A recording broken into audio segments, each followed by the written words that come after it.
ಯಲಬುರ್ಗಾ ತಾಲೂಕಾ ಕರ್ನಾಟಕ ಪತ್ರಕರ್ತರ ಸಂಘದ ನೂತನ ತಾಲೂಕು ಅಧ್ಯಕ್ಷರಾಗಿ ಶ್ರೀ ಶಿವಮೂರ್ತಿ ಇಟಕಿ, ಪ್ರಧಾನ ಕಾರ್ಯದರ್ಶಿ ಶಿವಕುಮಾರ್ ಮ್ಯಾಗೇರಿ, ಗೌರವ ಅಧ್ಯಕ್ಷ ಹಾಗೂ ಜಿಲ್ಲಾ ಕಾರ್ಯಕಾರಿಣಿ ಸದಸ್ಯರಾಗಿ ಶರಣಪ್ಪ ಪಾಟೀಲ್, ಉಪಾಧ್ಯಕ್ಷ ದೇವರಾಜ್ ದೊಡ್ಮನಿ ಅವರನ್ನ, ಸಹ ಕಾರ್ಯದರ್ಶಿ ಮೌನೇಶ್ ಎಚ್ ನಾಯಕ್, ಶರಣಪ್ಪ ಆಡಿನ್ ಕಾರ್ಯಕಾರಿಣಿ ಸದಸ್ಯರು ಆಯ್ಕೆಯನ್ನ ಶ್ರೀಯುತ ಜಿಲ್ಲಾಧ್ಯಕ್ಷರಾದಂತಹ ಶ್ರೀ ಶರಣಪ್ಪ ಗುಮ್ಗೇರಿ ಅವರು ಘೋಷಿಸಿ ಗೌರವಯುತವಾಗಿ ಸನ್ಮಾನಿಸಿದರು.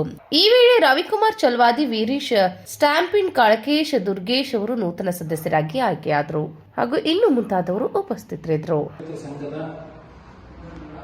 ತಾಲೂಕು ಪದಾಧಿಕಾರಿಗಳ ಏನು ಸದಸ್ಯತ್ವ ಮತ್ತು ಅಧ್ಯಕ್ಷರನ್ನು ಆಯ್ಕೆ ಮಾಡುವುದರ ಜೊತೆಗೆ ಯಲಬುರ್ಗಾ ತಾಲೂಕಿನಿಂದ ಈಗ ಯಲಬುರ್ಗಾ ತಾಲೂಕು ಅಧ್ಯಕ್ಷರ ಸೂಚನೆ ಮತ್ತು ಪದಾಧಿಕಾರಿಗಳ ಸೂಚನೆ ಮೇರೆಗೆ ತಾಲೂಕಾ ಗೌರವಾಧ್ಯಕ್ಷರಾದಂತಹ ಸರ್ ಶರಣಪ್ಪ ಸರ್ನ ಜಿಲ್ಲಾ ಸಮಿತಿಗೆ ತಗೊಳ್ಳಲು ನಾನು ಒಪ್ಪಿಗೆ ಕೊಟ್ಟಿರುತ್ತೇನೆ. ಜೊತೆಗೆ ಇಂದಿನಿಂದ ಜಿಲ್ಲಾ ಸಮಿತಿಯ ಕಾರ್ಯಚಟುವಟಿಕೆಗಳಲ್ಲಿ ಯಾವುದೂ ಸಹ ನಮ್ಮೊಂದಿಗೆ ಭಾಗವಹಿಸಲಿ ಅಂತ ಹೇಳ್ಬಿಟ್ಟು ಅವರಿಗೆ ನಾನು ಅಧಿಕೃತವಾಗಿ ಒಪ್ಪಿಗೆಯನ್ನು ಕೊಡುತ್ತೇನೆ.